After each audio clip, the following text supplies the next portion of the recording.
Japan আসার পর থেকে আমার বাসাটা নিয়ে আমি খুবই দ্বিধাদ্বন্দ্বের মধ্যে আছি।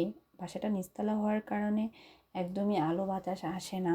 তারপর বাবুদেরকে নিয়ে এরকম আলো বাতাসহীন একটা বাসায় থাকাটা খুবই কষ্টকর হয়ে যাচ্ছিল।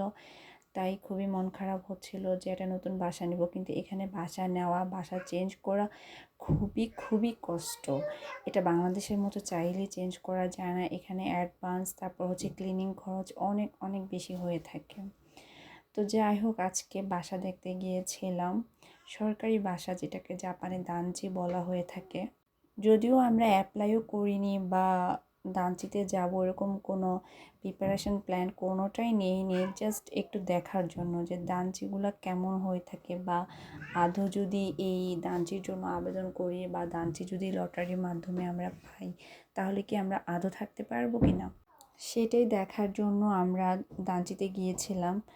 তো যাই হোক, এটা সত্যি কথা যে দানচির আশপাশের পরিবেশটা এত সুন্দর ছিল।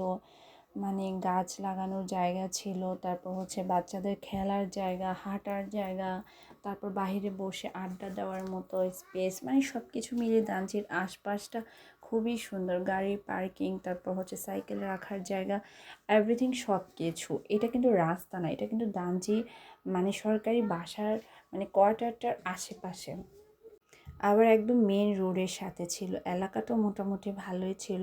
সব কিছু মিলে খুবই ভালো লেগেছে। শুধু একটাই প্রবলেম ছিল, ওখান থেকে স্টেশনটা অনেক বেশি দূরে ছিল, আশেপাশে কোনো বাঙালি ছিল না। তারপর দোকান, তারপর হালাল শপ, এগুলো একটু দূরে ছিল। এটা দানচির ভিতরের এরিয়াটা, একটাই বিল্ডিং, কিন্তু দুপাশে ফ্ল্যাট, আর মাঝখানে এরকম খালি জায়গা। যদিও ক্যামেরাতে বোঝা যাচ্ছিল না, সুন্দর লাগতেছে, কিন্তু বাস্তবে আমার কাছে কেন যেন একটু ভুতুরে ভুতুরে লাগতেছিল, হসপিটাল টাইপ লাগতেছিল। একদম চুপচাপ নিরিবিলি, একটু অন্ধকার নাম, কিন্তু কেমন যেন।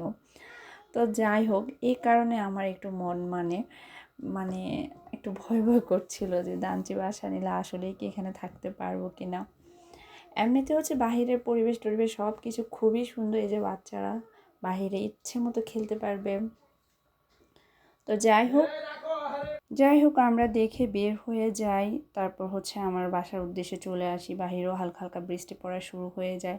ভাগ্যিস ছাতাটা নিয়ে গিয়েছিলাম, আর বাবুরা তো গাড়িতেই ছিল, স্ট্রলারে সমস্যা হয়নি, ঢাকনা দিয়ে দিয়েছিলাম। তো অনেক দিন পরে এরকম মাথায় ছাতা দিয়ে বৃষ্টির শব্দ টুপটাপ পেলাম, যেটা আমার কাছে খুবই ভালো লাগে। অনেক দিন পরে একদম অন্যরকম একটা ফিল হচ্ছিল। বাসায় থাকতে থাকতে আসলে এই ফিলটা নেওয়া হয় না। বাসায় এসে বৃষ্টি ভেজা অবস্থা, কী যেন খেতে ইচ্ছে করছিল। যাই হোক, মুরগি তাড়াহুড়ো করে ভেজানো ছিল, একটু গ্রিল করে নিলাম। আর বাসায় নান রুটি ছিল, তাও সেটাও ফ্রোজেন। তো যাই হোক, কী করব, কিচ্ছু করার নেই, এখানে সব কিছু ফ্রোজেনই হয়। তারপর একটু গ্রিল করে নিলাম, আর নান রুটি ভেজে নিলাম।